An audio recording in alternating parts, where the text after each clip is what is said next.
Hello and welcome to another update. In this one, I'll be covering the latest news from the front line in the Ukraine war. Starting out, we have to take a look at Bakhmut, where, according to the latest news, the Wagner PMC will leave the city. They are going to exchange their positions with the Russian forces so that they can rotate out and have a operational pause. This means that the Wagner forces will not attack Romove and they will not push further. This area has been left by the Ukrainian forces. They have taken positions in the trenches to the north of Romove and by Ivanivske, which means that the fighting by Bakhmut has largely ended. There's only a few battles, small in scale, but other than that, the fighting is largely stopped. If we then take a look at the larger scale of things, we see that the Ukrainian forces will continue to attempt attacking on the flanks.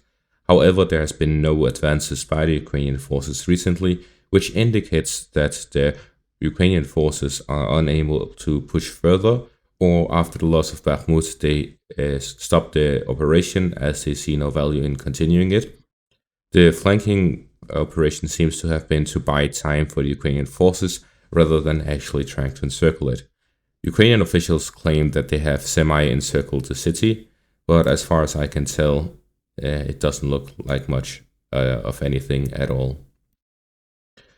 They have not taken any settlements. They've only taken areas here in open fields, although the positions to the west of the canal have been completely retaken by the Ukrainian forces, and they have been pushed back. The Russian forces have been pushed back to Klishchiivka, which is fairly significant. However, they have not taken the trench networks to the north or to the west of Klishchiivka, and Klishchiivka is still in Russian hands. At the same time, in the north, all of the villages, Yahidne Berhivka, Dobo, Vasilivka, and so on, are all under Russian control. So the situation right now is that the whole front line has reached a stalemate. There will most likely not be many more advances, especially with the current weather being very rainy. So most likely we are seeing an operational pause on the whole front line for both sides until the weather gets better, and then we'll see some actual changes, new operations starting, whether it be at Avdiivka, in Zaporizhia, in the Bakhmut front, wherever it will be. It will not come very soon. It will come after the weather improves, so that both sides can start using the armored vehicles and so on. At the same time, we see a lot more weapon shipments to Ukraine. We are seeing that there will be an F-16 coalition. Western countries will start sending F-16s to Ukraine. However, they need to train the pilots first.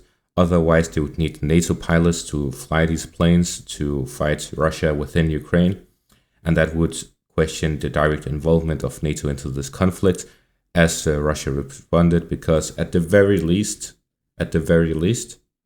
the official statement is that Ukraine would need 3 years to train to pilot the F-16s, and that is for their already experienced pilots.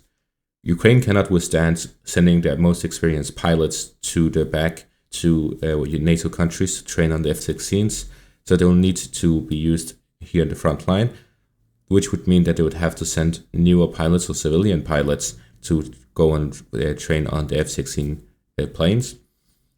So in conclusion, there are multiple factors that we have to take into consideration, but they are way too speculative.